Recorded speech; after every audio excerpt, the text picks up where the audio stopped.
শিকড়ের টানে ফিরে আসা। অর্থাৎ বছরের প্রথম দিনটা ভালো কাটুক সবাই চান যে বছরের প্রথম দিন যদি সব ভালো হয় বছরভর ভালো হবে। তার মানে বছরের প্রথম দিন যদি জমিয়ে খাওয়া দাওয়া করা যায় বছরভর সেই সুযোগ থাকবে নাকি?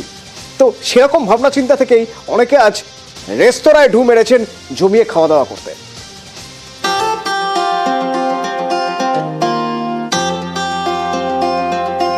স্বাগত 2025 আর গান বাজনা হই হুল্লোড় খাওয়া দাওয়ার মধ্যে দিয়ে কিন্তু কলকাতাবাসী বরণ করে নিল নতুন বছরকে। এই মুহূর্তে যে রেস্তোরাঁয় রয়েছে আমি একটু অ্যাম্বিয়েন্সটা দেখানোর চেষ্টা করব। একদিকে চলছে গান, অন্যদিকে চলছে খাওয়া দাওয়া। Happy new year. Happy new year. Lunch, খাওয়া দাওয়া এগুলোর মধ্যে দিয়ে নতুন বছরের শুরু।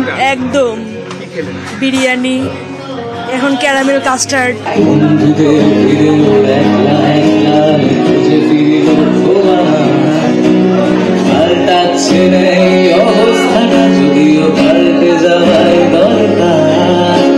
নতুন বছরের শুরুটা কি খাবার দিয়ে শুরু হলে একটু ভালো হয়? হ্যাঁ নিশ্চয়ই, কেন কি আজকে দিনে বছরের প্রথম বছর, তো তাই খাবার নিয়ে স্টার্ট হলেই ভালো। আমরা বাঙালি, আমরা খেতে ভালোবাসি।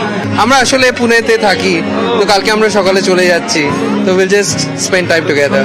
न्यू ईयर का शुरुआत बहुत ही अच्छा, you know after coming here we had a good experience.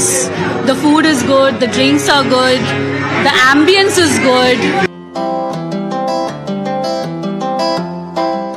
আমি ছেলেকে নিয়ে এসেছি, পুরো সব বছর অফিস করি, ও স্কুল করে, প্রচন্ড ব্যস্ত, তো উই আর এনজয়িং ইট। তো সকলেই চাইছেন কিন্তু একটু রিল্যাক্স মুডে একটু খাওয়া দাওয়া, একটু ফ্যামিলির সঙ্গে সময় কাটাতে। সেখানে যদি একটু মিউজিক, একটু আনন্দ, একটু যদি প্রিয়জনদের সঙ্গে একটু আড্ডা হই হুল্লোড়ের মধ্যে দিয়ে কাটানো যায়, তাহলে কিন্তু গোটা বছরটাই হয়তো এইভাবে স্মুথলি ভালো আনন্দের সঙ্গে কাটবে। ক্যামেরায় অসিতের সঙ্গে মানুষ, নিউজ 18 বাংলা।